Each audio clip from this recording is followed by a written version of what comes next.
आप सभी को नमस्कार। उम्मीद करता हूँ आप सब बहुत अच्छे से होंगे और सुपर 50 की जो क्लासेस चल रही हैं उसको बहुत अच्छे से आप उसका अनुसरण भी कर रहे होंगे और उससे आपको लाभ भी मिल रहा होगा। इसी क्रम में मैंने आपको बताया था कि सामान्य विज्ञान की कक्षा क्योंकि हमारी पहले से लगातार चल रही है, तो सामान्य विज्ञान के साथ अब हमारा प्रयास रहेगा कि किसी एक अन्य विषय को भी हम यहाँ पर साथ लेकर चलें, किसी एक अन्य विषय को भी हम यहाँ पर उठाएं। तो जो दूसरा विषय हम यहाँ पे शुरुआत करने जा रहे हैं, इस दूसरे विषय के बारे में आपको बता दें कि आपके यहाँ इसका बहुत ज़्यादा वेटेज देखने को मिलता है और आप कह सकते हो एक महत्वपूर्ण विषय के रूप में आप इसको ले सकते हैं, एक महत्वपूर्ण विषय के रूप में आप इसको देख सकते हैं। तो आज जो चर्चा होने जा रही है, दूसरा विषय जो हम इसमें शुरू कर रहे हैं वो हम शुरू कर रहे हैं इतिहास। और इतिहास में भी जब हम बात करते हैं तो यहाँ पे बात हो रही है आधुनिक भारत के इतिहास की, ठीक है, क्योंकि आधुनिक भारत के इतिहास का सबसे ज़्यादा वेटेज है। तो आधुनिक भारत के इतिहास से संबंधित चर्चा यहाँ पर आपको देखने को मिलेगी।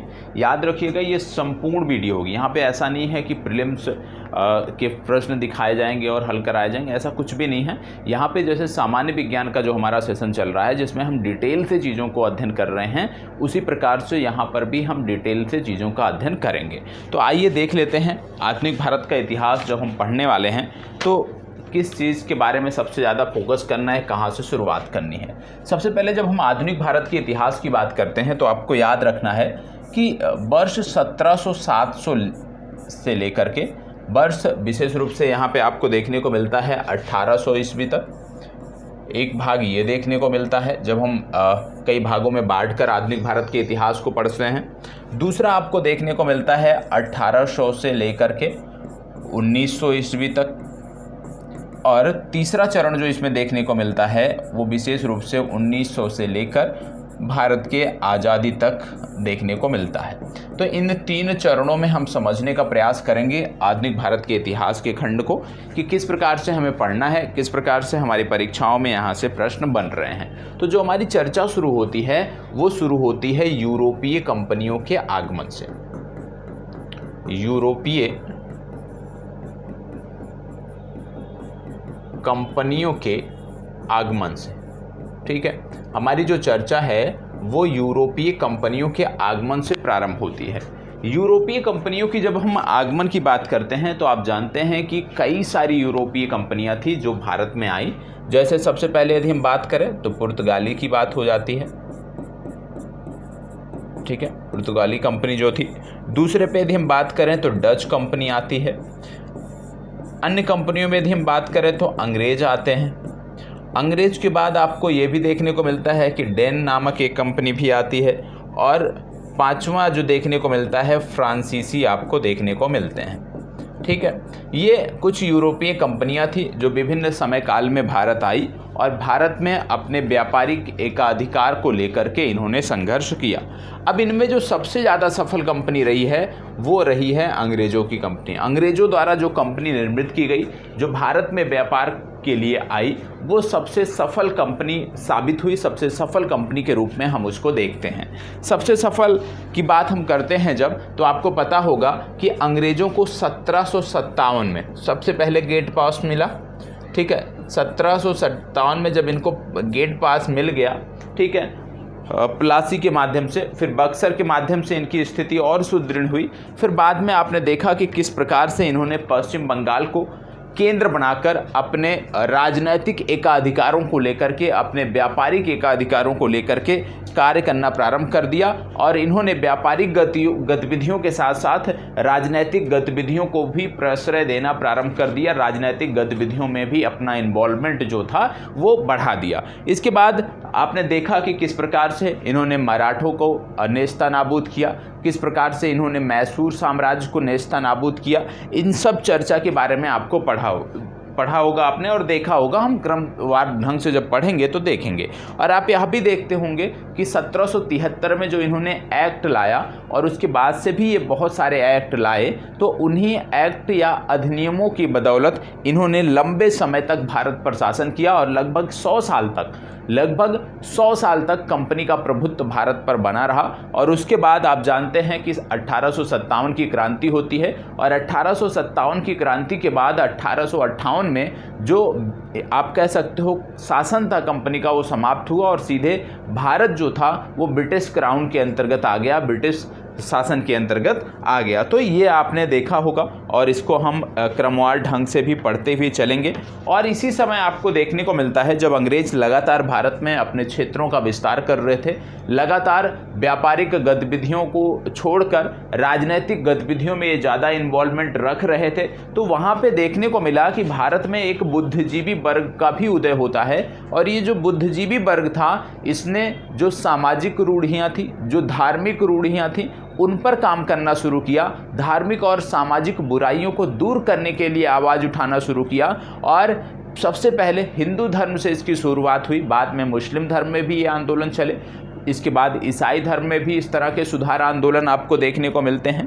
तो कहने का मतलब है कि ये जो प्रबुद्ध वर्ग था, धीरे धीरे यही जब आप कह सकते हैं आगे बढ़ा, जब इसने सामाजिक और धार्मिक बुराइयों को लेकर के काम करना शुरू किया, फिर यहीं से ही आप कह सकते हैं लिंक हुआ एक वर्ग जिसने भारत में अपने स्वशासन को लेकर के, जिसने अपने अधिकारों को लेकर के भी चेतना का प्रसार करना प्रारंभ किया। आप जानते हैं 1857 के माध्यम से भारतीयों ने एक प्रयास किया था पुरानी व्यवस्था को पुनः स्थापित करने का, लेकिन इनका जो ये प्रयास था ये असफल रहा। और इसके असफल रहने के पीछे बहुत सारे कारण हैं। जब हम 1857 की क्रांति को पढ़ेंगे तो वहाँ पे डिटेल से इनको हम देखेंगे। और इसी दौरान कई राजनीतिक और धार्मिक संस्थाओं का भी जन्म हुआ और आप देखते हैं इनमें से एक प्रमुख संस्था थी वर्ष 1885 में इंडियन नेशनल कांग्रेस। और इंडियन नेशनल कांग्रेस की जब स्थापना हुई तो उसके बाद आपने देखा कि किस प्रकार से स्वराज और स्वशासन शब्दों का जन्म हुआ और इनका प्रयोग भी बड़े पैमाने पर किया जाने लगा। आप जानते हैं 9 जनवरी वर्ष 1915 को महात्मा गांधी भारत आते हैं और जब महात्मा गांधी की वापसी होती है, वापसी के तुरंत बाद जैसे चंपारण हो गया, ठीक है, चंपारण के बाद अहमदाबाद मिल मजदूर हो गया, तो कुछ महत्वपूर्ण घटनाक्रम अपने आगमन के कुछ ही वर्षों में कुछ महत्वपूर्ण आंदोलनों में महात्मा गांधी ने अपने नेतृत्व का लोहा मनवाया और उसी के बाद शुरू हो जाता है गांधी युग, उसी के बाद शुरू हो जाता है गांधी का काल। और आपको देखने को मिलता है कि वर्ष 1919 से जब वर्ष 1919 का जब जलियांवाला बाग हत्याकांड हुआ था तो वहाँ पे महात्मा गांधी ने कहा भी था कि जिस प्रकार से पलासी ने अंग्रेज़ों की नींव रखी भारत में, उसी प्रकार से इस जलियांवाले बाग हत्याकांड ने उस नींव को हिला दिया है। और उसी के बाद से महात्मा गांधी के युग की शुरुआत होती है, आप कह लीजिए गांधी युग की शुरुआत होती है। और फिर वर्ष 2021 में आप कह लीजिए कि ये चीज़ें आगे बढ़ने लगती हैं। इसी के समानांतर जैसे एक तरफ गांधी युग चल रहा था, गांधी विचारधारा से लोग जुड़ रहे थे, उसी के समानांतर भारत में एक दूसरी विचारधारा, एक दूसरी नहीं कह सकते, कई सारी अन्य विचारधाराएं भी उसी के समानांतर चल रही थी, चाहे वो क्रांतिकारी गतिविधियों की बात हो, चाहे अन्य गतिविधियों की बात हो, चाहे भगत सिंह की बात हो, ठीक है, भगत सिंह हो गए, भगत सिंह के बाद आप जानते हैं कि बहुत सारे और क्रांतिकारी थे, चाहे वो पश्चिम बंगाल को जोड़ लीजिए या अन्य को जोड़ लीजिए। तो इस प्रकार से कई सारे अन्य विचारधाराओं का भी उदय गांधी युग के साथ साथ हुआ और उन्होंने भी कहीं ना कहीं भारतीय स्वतंत्रता में अपने योगदान को दिया और भारतीय स्वतंत्रता के मार्ग को प्रशस्त किया। तो सबसे पहले हम देखते हैं, जैसे हमने कहा कि हमें देखना है यूरोपीय कंपनियों का आगमन, और यूरोपीय कंपनियों के आगमन में सबसे पहले हम बात करने वाले हैं पुर्तगाली की। तो यहाँ पे जो चर्चा प्रारंभ होती है वो सबसे पहले यूरोपीय कंपनियों के आगमन से प्रारंभ होती है और सबसे पहले जो बात होती है वो पुर्तगालियों की बात होती है, ठीक है। सबसे पहले पुर्तगालियों की बात होती है। आप जानते हैं कि जब पुर्तगाली भारत आए तो इसके पीछे एक कारण था। कारण क्या था? जल मार्ग से जब इन्होंने खोज की भारत की तो इससे पीछे एक कारण था। आप जानते होंगे ऑटोमन साम्राज्य आपने सुना होगा, कुस्तुनतुनिया का नाम आपने सुना होगा। तो जब क्योंकि पहले यूरोपवासी जो थे वो स्थल मार्ग के माध्यम से पूर्व की तरफ व्यापार करते थे। लेकिन जब बीच में ऑटोमन साम्राज्य का विस्तार हुआ, ऑटोमन साम्राज्य एक महत्वपूर्ण शक्ति केंद्र के रूप में उभर कर आया, तो ये जो स्थल मार्ग वाला इनका रूट था ये पूरी तरह से प्रतिबंधित हो गया, पूरी तरह से ये अवरुद्ध हो गया। और जब इनका रूट अवरुद्ध हो गया तो इनके पास फिर यदि पूर्व की तरफ व्यापार करना था तो इनके पास सिर्फ दो विकल्प बचे हैं। ठीक है, कौन से दो विकल्प इनके पास बचे?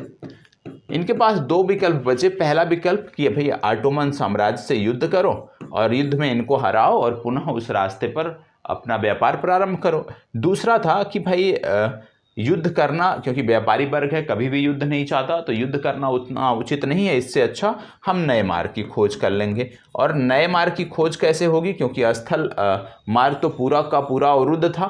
ठीक है, तो नए मार्ग की खोज मतलब जल मार्ग से हम खोज निकालेंगे भारत को। ठीक है, तो जब जल मार्ग से भारत को खोज निकालने की बात हुई तो सबसे पहले कोलंबस ने जो है, आप कह लीजिए कोलंबस उभर कर आता है, निकल कर सामने आता है। और कोलंबस ने भारत की खोज करने के दौरान इसने अमेरिका की खोज कर डाली, अमेरिका को इसने खोज निकाला। इनका ऐसा मानना था कि जैसे यदि यूरोप से आप देखो तो कुछ इस तरह से होकर ये भारत में पहुंचते थे।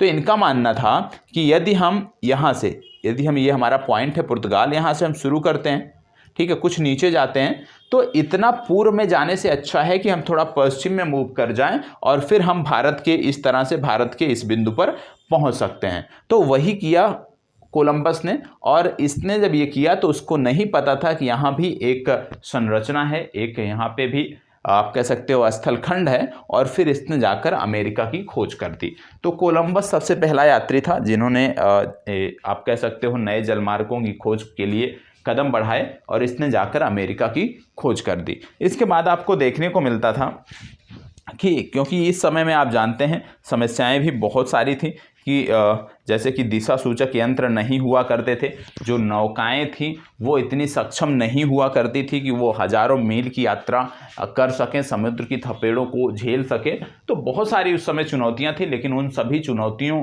को आप कह सकते हो एक तरफ करते हुए ये जो व्यापारी वर्ग था, इन्होंने नए देशों की खोज करने की सोची और उस दिशा में ये आगे बढ़े। आपको यह भी देखने को मिलता है कि उस समय काल में जो नौकाएं होती थी वो समुद्री तट के साथ साथ चलती थी, क्योंकि उनको दिशा सूचक यंत्र ना होने के कारण उनको समुद्र में खोने का डर होता था।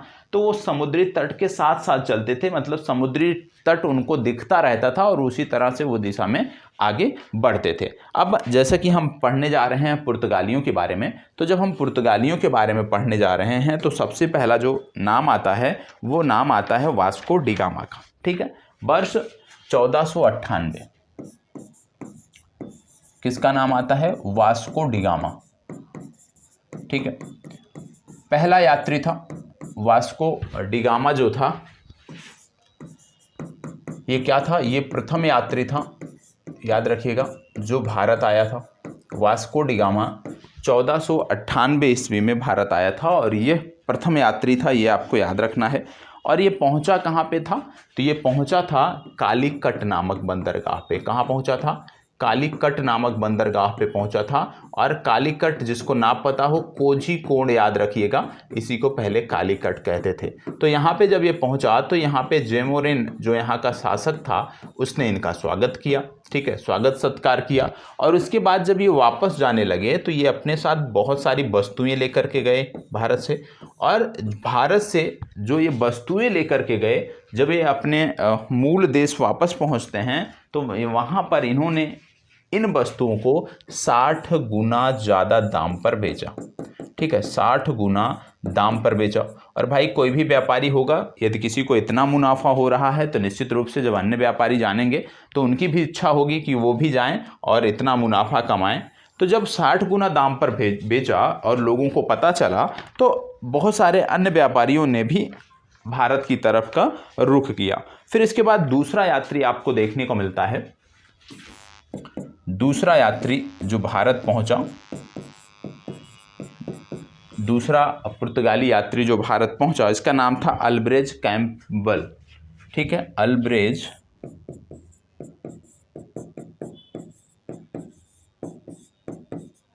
कैम्पबेल। ठीक है, अल्बरेज कैम्पबेल जो था ये दूसरा यात्री था जो भारत पहुंचा, व्यापार के लिए पहुंचा, ये आपको पता होना चाहिए। और इसके साथ साथ यह भी आपको याद रखने की ज़रूरत है कि ये आया कब, ये भारत पहुंचा 1500 ईस्वी में। ठीक है, 1500 ईस्वी में भारत पहुंचा और इस प्रकार से फिर यात्रियों के आने का जो क्रम था वो शुरू हो गया और कई सारे यात्री इस प्रकार से आते गए। लेकिन हमें सिर्फ पहले और दूसरे की बात याद रखना है। इसके बाद फिर आप जानते हैं जब व्यापार प्रारंभ हो गया, व्यापारी आने लगे, फिर क्या हुआ कि यहाँ पे पुर्तगाल में भी एक कंपनी का निर्माण हुआ। ठीक है, और कंपनी होगा तो उसके कुछ आप कह सकते हैं गवर्निंग बॉडी होगी। तो वहाँ पे जो एक गवर्निंग बॉडी थी वहाँ से एक गवर्नर को जो है भारत भेजा गया और पहला पुर्तगाली गवर्नर जो भारत आया उसका नाम था फ्रांसिस्को डी अल्मीडा। क्या नाम था? फ्रांसिस्को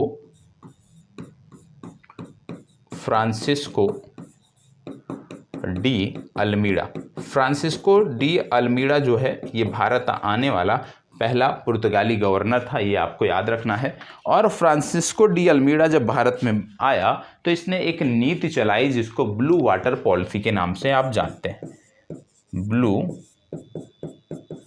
वाटर पॉलिसी, तो ब्लू वाटर पॉलिसी के नाम से आप जानते हैं अल्मीडा भारत आया और उसने ब्लू वाटर पॉलिसी के नाम से एक नीति चलाई या शांति जल की नीति चलाई। आप जानते हैं कि भारत में ऐसा तो था नहीं कि इस समय कोई विदेशी यात्री या कोई विदेशी व्यापार नहीं होता था। भारत में जब ये पुर्तगाली आए इससे पहले अरब जो व्यापारी थे उनका आप कह सकते हो एक प्रकार से उनकी मोनोपोली थी। लेकिन जब धीरे धीरे पुर्तगालियों की संख्या बढ़ने लगी तो जो अरब व्यापारी थे उन्होंने इसका विरोध भी किया और छोटा मोटा संघर्ष भी आपको देखने को मिलता है। फिर इसके बाद दूसरा गवर्नर, ये क्रम जारी रखा और दूसरा जो गवर्नर था पुर्तगाली वो भारत आया और पुर्तगाली गवर्नर जो दूसरा भारत आया इसका नाम था अल्फांसो डी अल्बुकर्क। क्या नाम था? Alfonso de Albuquerque.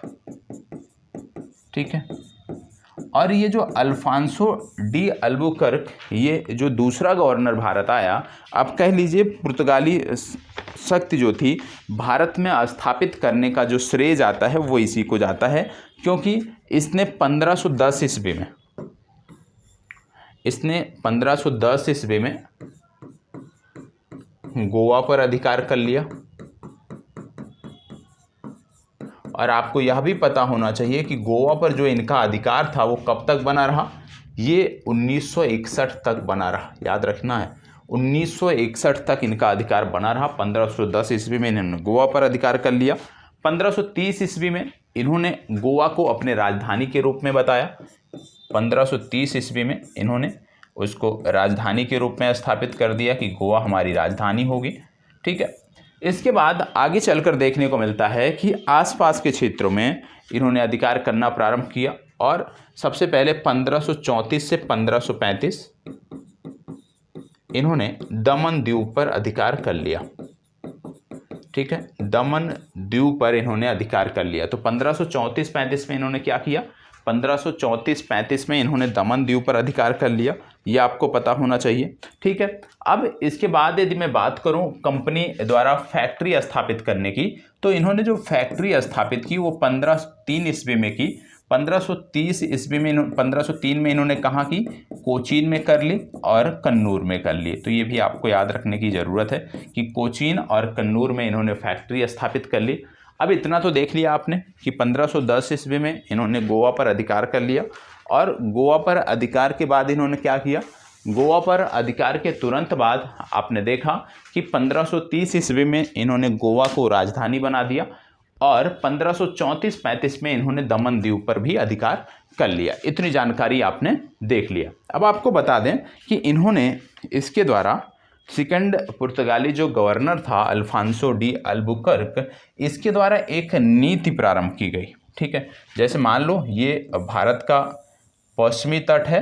ठीक है, तो यहाँ से लेकर के यहाँ तक ये जो आपका तट है, अरब सागर से लगा जो तट है, यहाँ पर इन्होंने एक व्यवस्था बनाई जिसका नाम दिया गया कार्टेज अल्मीडा व्यवस्था। क्या नाम दिया गया? कार्टेज अल्मीड़ा व्यवस्था। ठीक है, तो कार्टेज अल्मीड़ा व्यवस्था इसका नाम दिया गया। ये क्या होता था? इन्होंने कहा कि जो भी इस तट से होकर के व्यापार करेगा, जो भी इस तट का यूज करेगा, उसको एक शुल्क देना पड़ेगा। और आपको बता दें कि सम्राट अकबर ने भी इस शुल्क को चुकाया था, क्योंकि लोग खुश थे। खुश इसलिए थे कि मतलब यदि यहाँ पे सबसे पहली बात, कार्टेज का मतलब होता है कि एक विशेष प्रकार का शुल्क हो गया। अल्मीड़ा का मतलब था कि यहाँ पे जहाज़ों का एक काफिला आप कह लीजिए, ठीक है, यहाँ पे तैयार किया गया था, एक स्थापित किया गया था, तो ये आपको पता होना चाहिए। ठीक है, तो यहाँ पे जहाज़ों का एक काफिला खड़ा होता था। यदि आप शुल्क देते थे तो आपकी ये रक्षा करते थे, आपको आप कह सकते हो समुद्री लूटपाट से आपको सुरक्षित रखते थे। यदि आप नहीं देते थे तो आप आपसी संघर्ष में जो संबंधित व्यक्ति का या संबंधित सम्राट का जहाज होता था उसको नष्ट कर दिया जाता था, क्योंकि ये यहाँ पे बहुत व्यवस्थित तरीके से ये स्थापित हो चुके थे। तो कार्टेज अल्मीड़ा व्यवस्था इन्होंने चालू की थी, ये आपको याद रखना है, जिससे कि ये जो समुद्री तट है इस पर इनका पूरा नियंत्रण बना रहे, क्योंकि इनको चिंता थी कि आने वाले समय में हो सकता है कि अन्य प्रतिद्वंदी भी यहाँ पर आएँ। अब एक बात आती है कि भाई इनसे हमने नई चीज़ें हमने क्या क्या सीखी। तो सबसे पहले आप जानते हैं जब पुर्तगालियों की बात आती है तो जहाज निर्माण, क्योंकि ऐसा नहीं था कि भारत में जहाज निर्माण नहीं होता था, भारत में जहाज निर्माण होता था, लेकिन वो जहाज उतने काबिल नहीं होते थे कि हजारों मील की वो समुद्री यात्रा कर सके, समुद्री थपेड़ों को वो झेल सकें।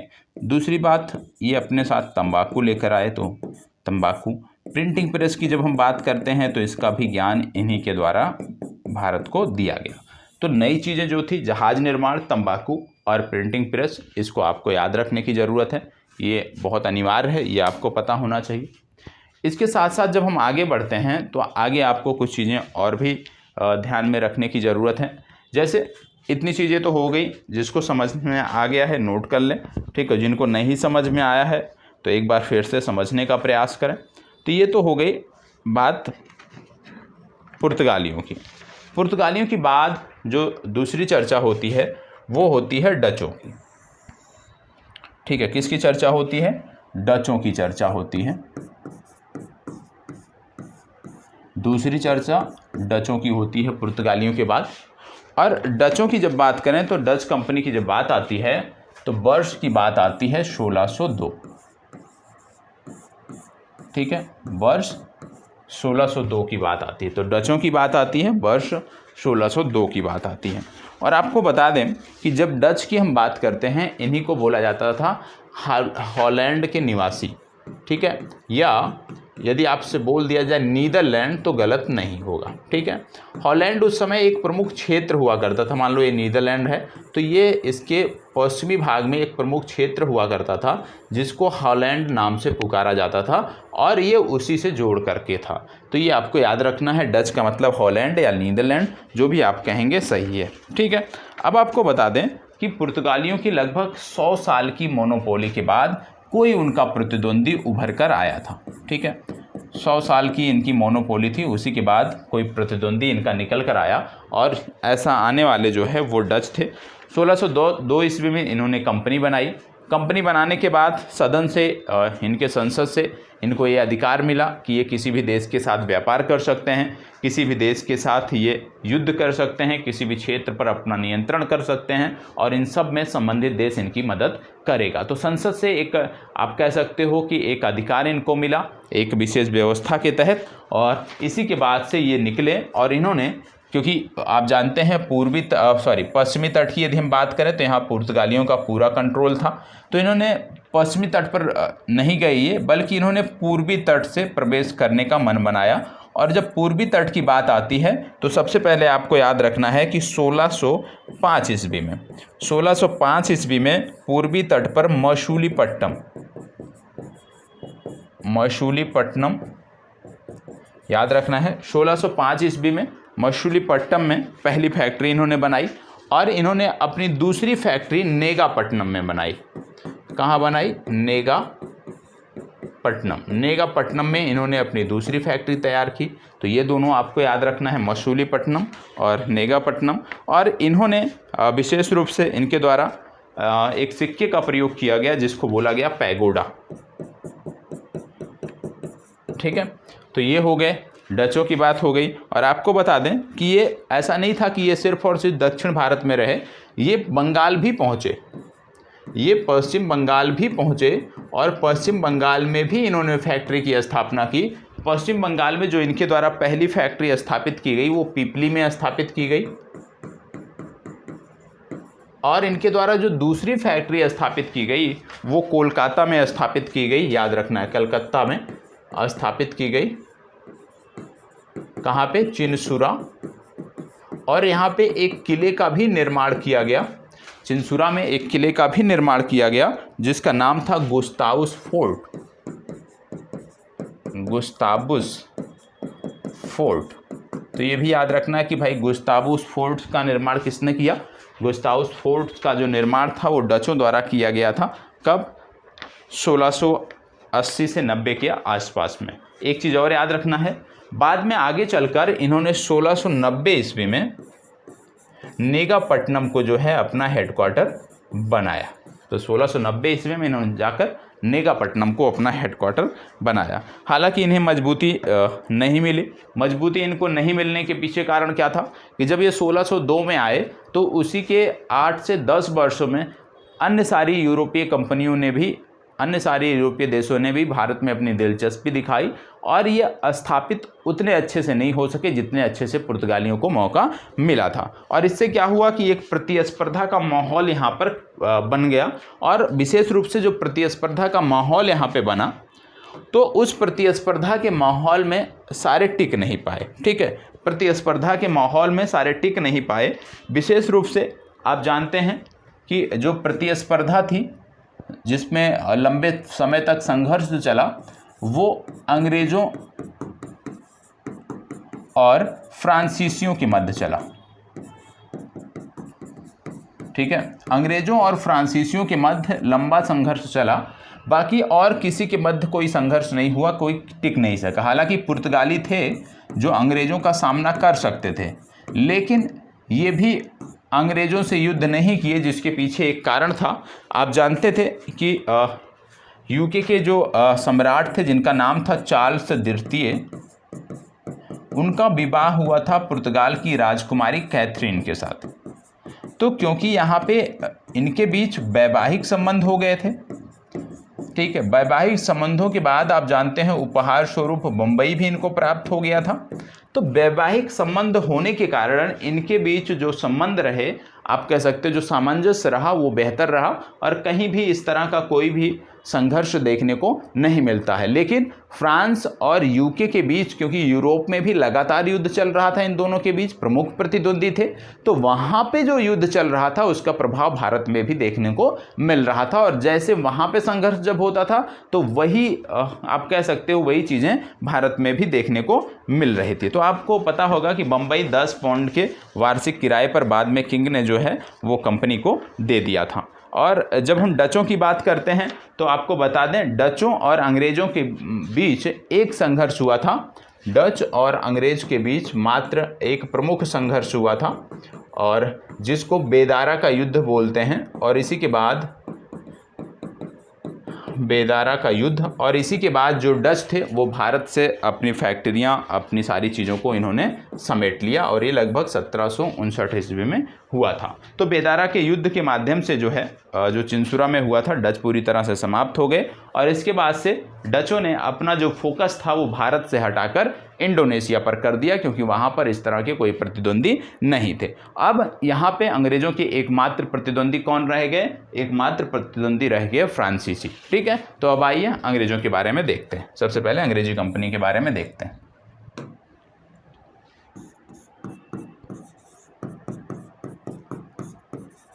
ठीक है, अब अंग्रेज़ भारत में आने की जब हम बात करते हैं अंग्रेज़ों की, तो आप जानते हैं सबसे पहले 1599 में इन्होंने एक व्यापारिक कंपनी बनाई, जिसका बाद में नाम बदलकर इन्होंने ईस्ट इंडिया कंपनी कर दिया। ठीक है, तो 1599 में इन्होंने आधारशिला रखी एक कंपनी की, जिसमें 70 लोगों ने अपना, आप कह सकते हो कि पैसा लगाया, और इसमें ब्रिटेन की महारानी भी शामिल थी। वर्ष 1600 में इनको 15 वर्षों के लिए 15 वर्षों के लिए व्यापार की अनुमति मिली वर्ष 1600 ईस्वी में। और उसी के बाद से आपको देखने को मिलता है कि ब्रिटेन की महारानी की अनुमति लेकर के ये व्यापार करने निकल पड़े। और सबसे पहले जब भारत की हम बात करते हैं तो ये जेम्स प्रथम का पत्र लेकर के ये पहुँचे। ये सम्राट जेम्स प्रथम का पत्र लेकर के ये किसके दरबार में पहुँचे? ये जहांगीर के दरबार में पहुँचे। और इसका नेतृत्व किसने किया? नेतृत्व की यदि हम बात करें तो याद रखिएगा बहुत महत्वपूर्ण नाम है कैप्टन हॉकिंस। ठीक है, कैप्टन हॉकिंस ने नेतृत्व किया। और कैप्टन हॉकिंस क्योंकि फारसी भी बोलता था और इसी के कारण इसको एक उपाधि यहाँ पे दी गई जिसका नाम था इंग्लिश खान। तो इंग्लिश खान की उपाधि कैप्टन हॉकिंस को दी गई। इन्होंने प्रयास किया जहांगीर से कि व्यापार की अनुमति मिल जाए, लेकिन यहाँ पर इनको सफलता नहीं मिली। आगे चलकर फिर इन्होंने क्या किया? यहाँ पे तो सफलता नहीं मिली, तो इन्होंने क्या किया कि आगे चलकर 1611 ईस्वी में मसूलीपट्टनम, ठीक है, 1611 ईस्वी मसूलीपट्टनम दक्षिण भारत, और 1613 ईस्वी में सूरत में उत्तर भारत में अपनी फैक्ट्री स्थापित की। तो याद रखिएगा उत्तर भारत सूरत में 1613, दक्षिण भारत में 1611 मसूलीपट्टनम में इन्होंने अपनी फैक्ट्री की स्थापना की। और क्योंकि एक बार इनको सफलता नहीं मिली तो ऐसा नहीं था कि ये थक हार कर बैठ गए थे, इन्होंने फिर से प्रयास किया और अब टॉमस रो को 1615 ईस्वी में जहांगीर के दरबार में भेजा गया। किसको भेजा गया? टॉमस रो को भेजा गया जहांगीर के दरबार में। ठीक है, यहाँ पर भी बहुत ज़्यादा सफलता इनको नहीं मिली। तो इसके बाद से इन्होंने क्या किया? इन्होंने अपना जो फोकस था वो दक्षिण भारत पर करना प्रारंभ कर दिया। ठीक है, इसके बाद इन्होंने क्या किया कि अपना फोकस दक्षिण भारत में करना प्रारंभ कर दिया। ठीक है, अब दक्षिण भारत में इन्होंने करना प्रारंभ कर दिया तो वहाँ पर इनको सफलता भी मिली। आप जानते होंगे गोलकुंडा के जो सुल्तान थे, गोलकुंडा के सुल्तान से इन्होंने सुनहरा फरमान जारी करवाया। और गोलकुंडा के सुल्तान से जब इनको सुनहरा फरमान जारी हो गया इनके नाम से, तो इनसे लाभ इनको क्या मिला? इससे लाभ इनको मिला कि जो गोलकुंडा के बंदरगाह थे उन बंदरगाहों की व्यापारिक प्रयोग के लिए, उपयोग के लिए अनुमति इनको मिल गई। और इसके लिए इनको चुकाना कितना पड़ा? 500 पैगोडा चुकाना पड़ा। ठीक है, 500 पैगोडा का शुल्क इनको चुकाना पड़ा। तो कहीं ना कहीं पहली सफलता इनको गोलकुंडा के सुल्तान के सुनहरे फरमान से मिली। और फिर आगे चलकर क्या हुआ, ये यदि हम समय की बात करें तो ये जो समय था, यदि मैं बात करूं तो ये 1632 के आसपास का समय था। और इसके बाद आगे चलकर आगे के कुछ वर्षों में आप जानते हैं 1661 ईस्वी में, जैसे कि मैंने आपको बताया था कि पुर्तगाल की राजकुमारी और इंग्लैंड के या यूके के जो शासक थे उनके बीच वैवाहिक संबंध हो गया।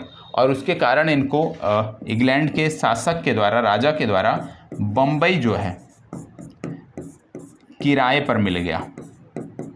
बम्बई किराए पर मिला। राजा को बम्बई कहाँ से मिला? दहेज में मिला या गिफ्ट में मिला। और फिर उन्होंने कंपनी को जो है ये इसको किराए पर दे दिया। मात्र कितना किराया? तो 10 पाउंड के किराए पर इनको इसको दे दिया। अब यहाँ पे एक चीज़ याद रखना है कि यदि प्रश्न पूछ लिया जाए कि बम्बई को ईस्ट इंडिया कंपनी को बम्बई किसके द्वारा मिला, तो सम्राट के द्वारा मिला, ना कि पुर्तगालियों के द्वारा, क्योंकि पुर्तगालियों ने तो सम्राट को दिया था और सम्राट ने उसको किराए पर दिया। ठीक है, तो ये आपको याद रखने की ज़रूरत है। अब आपने देखा कि दक्षिण भारत में गोलकुंडा के आसपास का क्षेत्र में ये अच्छे रूप से स्थापित हो गए और बम्बई भी अब इनको मिल गया। और आप जानते हैं बम्बई और सूरत जो हैं ये प्रमुख व्यापारिक केंद्र के रूप में थे। और आज भी जब प्रमुख व्यापारिक केंद्रों का नाम लिया जाता है तो इसमें इनका नाम आता है। अब इसके बाद क्या हुआ? 1639 ईस्वी में, ये तो 1661 की बात है, 1639 ईस्वी में क्या हुआ? फ्रांसिस डे का नाम आपने सुना होगा। फ्रांसिस डे ने क्या किया, चंद्रगिरी के राजा से मद्रास को पट्टे पर ले लिया। चंद्रगिरी के राजा से मद्रास पट्टे पर ले लिया। तो आपने देखा कि 1661 आते आते इनके पास प्रमुख व्यापारिक केंद्र जो भारत के थे वो इनके अंतर्गत आ गए। और फिर जब इन्होंने मद्रास को पट्टे पर लिया तो फोर्ट सेंट जॉर्ज की स्थापना इन्होंने की। क्या बनाया यहाँ पे, fort Saint George. Fort Saint George की स्थापना इनके द्वारा यहाँ पर की गई। तो चंद्रगिरी की राजा से इन्होंने मद्रास को पट्टे पे लिया और वहाँ पे इस किले का निर्माण किया। इसके बाद आपने देखा होगा कि 1698 ईस्वी, अब इनके पास भारत के प्रमुख व्यापारिक केंद्रों में बचा क्या था, वो बचा था पश्चिम बंगाल। ठीक है, अब इन्होंने क्या किया कि 1698 ईस्वी में जो बंगाल का सूबेदार था जिसका नाम था असीम उस शान, क्या नाम था, असीम उस शान। असीम उस शान से इन्होंने क्या किया, असीम उस शान से इन्होंने बंगाल के कुछ क्षेत्र जिनको बोलते हैं सुल्तानती, गोविंदपुर, सुल्तानती, गोविंदपुर और कालीकाता, ये तीनों क्षेत्र मिलाकर आज का जो कलकत्ता है उसकी हम बात करते हैं, या उस समय का जो कलकत्ता हुआ था उसकी बात करते थे। और कलकत्ता की जब हम बात करते हैं तो जॉब चारनॉक का नाम आपको याद रखना है, क्योंकि इसकी आधारशिला जो थी इन्होंने रखी थी। ठीक है, तो जॉब चारनॉक का नाम आपको याद रखना है। तो इन्होंने क्या किया 1698 ईस्वी में कि बंगाल का जो सूबेदार था असीम उस शान, उससे 12,000 रुपये में, 12,000 रुपये में ये जो क्षेत्र था सुल्तानती, गोविंदपुर और कालीकता, या आप कह लीजिए कलकत्ता का जो ये क्षेत्र था उसकी जमींदारी प्राप्त कर ली। तो यहाँ पे जमींदारी इसको मिल गई। फिर 1717 आते आते आप जानते हैं फर्रुख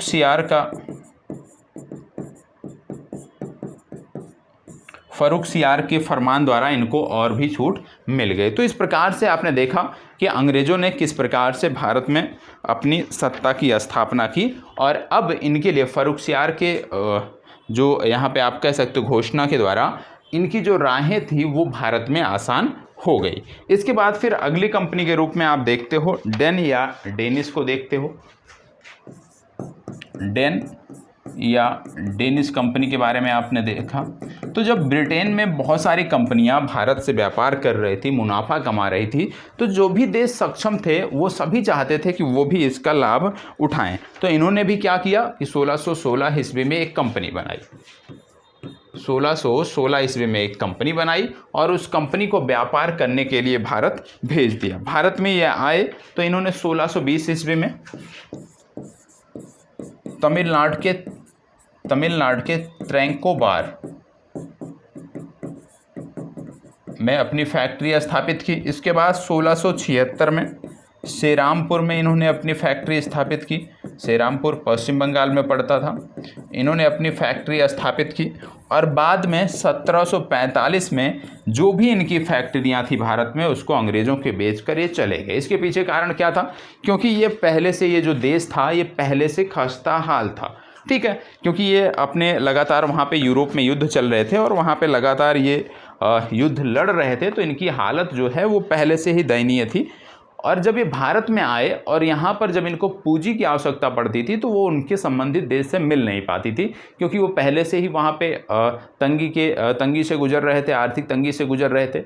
इसलिए ये कई बार भारत आए और गए और इस प्रकार से अंततः इन्होंने 1745 ईस्वी में जब संबंधित देश से बहुत ज़्यादा सपोर्ट नहीं मिला तो ये अपने आप की जो सारी फैक्ट्रियाँ थी उसको बेचकर यहाँ से पूर्ण रूप से निकल गए। इसके बाद फिर बात आती है फ्रांसीसियों की, जो कि अंग्रेज़ों के प्रमुख प्रतिद्वंदी के रूप में थे।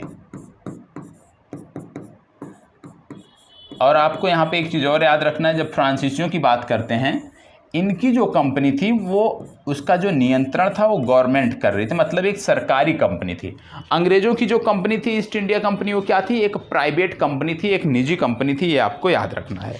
1664 ईस्वी की बात आती है जब फ्रांसीसियों की हम बात करते हैं। 1664 ईस्वी में इस समय यहाँ पे लुई 14वें का शासन हुआ करता था।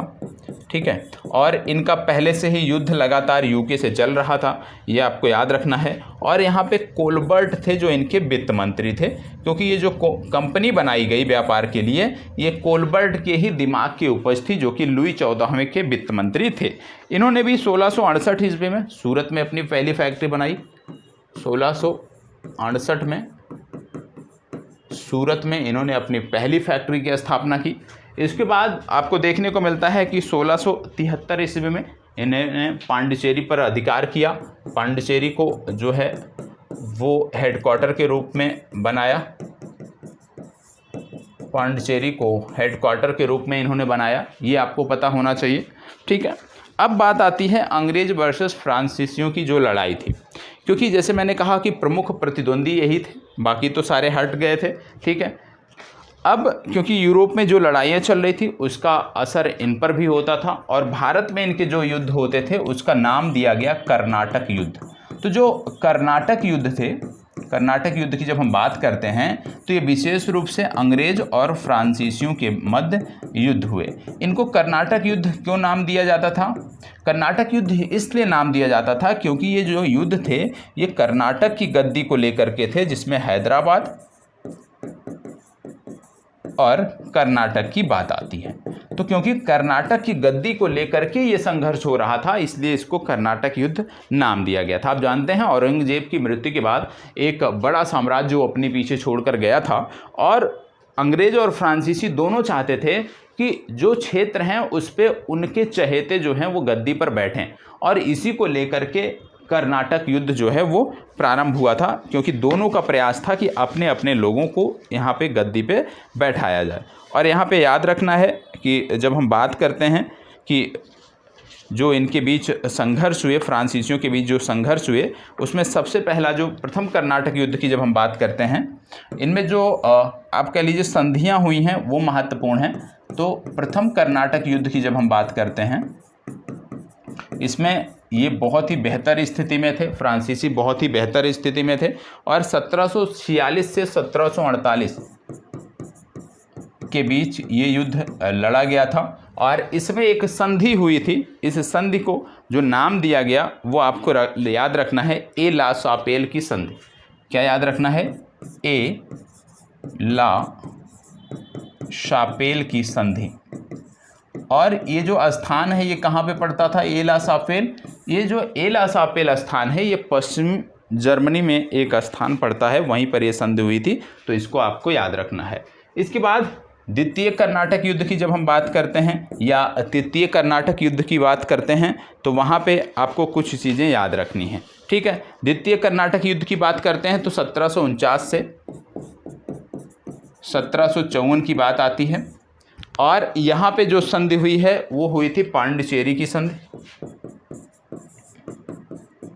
पांडिचेरी की संधि, ये आपको याद रखना है, ठीक है। इसके बाद तृतीय कर्नाटक युद्ध की जब हम बात करते हैं तो तृतीय कर्नाटक युद्ध जो था 1756 से 1763, और इसी में एक प्रमुख युद्ध हुआ था इसी बीच में, जिसको बोला जाता था, इसी को नाम दिया गया था सप्तवर्षीय युद्ध, क्योंकि यूरोप में एक युद्ध चल रहा था उसका नाम था सप्तवर्षीय, तो उससे जोड़कर इसको सप्तवर्षीय युद्ध का नाम दिया गया था। और इसी के अंतर्गत 1760 ईस्वी में एक युद्ध हुआ था, वांडीवास का युद्ध, जो कि निर्णायक युद्ध था, और इसमें जो संधि हुई थी वो हुई थी पेरिस की संधि। और वांडीवास के युद्ध में ये जो पेरिस की संधि हुई थी, इसी के माध्यम से जो फ्रांसीसियों का शासन था वो भारत में पूरी तरह से समाप्त हो गया था। आपको जैसे यहाँ पे बता दूँ दो चीज़ें आपको, जैसे कि हमने देखा कि जो कर्नाटक युद्ध थे इसमें विशेष रूप से कर्नाटक की गद्दी को लेकर के ये युद्ध लड़े जा रहे थे, कर्नाटक की गद्दी पर अधिकार को लेकर के ये युद्ध लड़े जा रहे थे। तो आपने तीनों कर्नाटक युद्धों को देखा क्रम से, उनमें कौन कौन सी संधियाँ हुई उसके बारे में आपने देखा। इसमें जो प्रयास था, इसमें प्रयास था कि अपने लोगों को गद्दी पर बैठाया जाए, और इसमें चाहे वो कर्नाटक की बात करें चाहे वो हैदराबाद की बात करें। जैसे हैदराबाद में यदि हम बात करें तो नासिर जंग जो थे, नासिर जंग आपको बता दें कि इनका समर्थन ईस्ट इंडिया कंपनी कर रही थी, और मुजफ्फर जंग की जब बात करें तो इनका जो समर्थन था वो फ्रांसीसी कर रहे थे। इसी तरह से चंदा साहब का समर्थन फ्रांसीसी कर रहे थे और अनवरुद्दीन की जब हम बात करते हैं तो ईस्ट इंडिया कंपनी इनका समर्थन कर रही थी। अंततः जो इसमें विजय हुई वो नासिर जंग की हुई और अनवरुद्दीन की हुई, क्योंकि इनका सपोर्ट ईस्ट इंडिया कंपनी कर रही थी। और तृतीय कर्नाटक युद्ध में आपने देखा कि तृतीय कर्नाटक युद्ध के माध्यम से जो फ्रांसीसियों की सत्ता थी वो पूरी तरह से भारत में समाप्त हुई थी और ईस्ट इंडिया कंपनी का आप कह सकते हैं कि पूरा एक अधिकार यहाँ पे बन चुका था। तो वहाँ पे नासिर जंग हैदराबाद और कर्नाटक की गद्दी पर अनवरुद्दीन जो है बैठने में अंततः सफल हुए थे। तो ये आपको याद रखना है।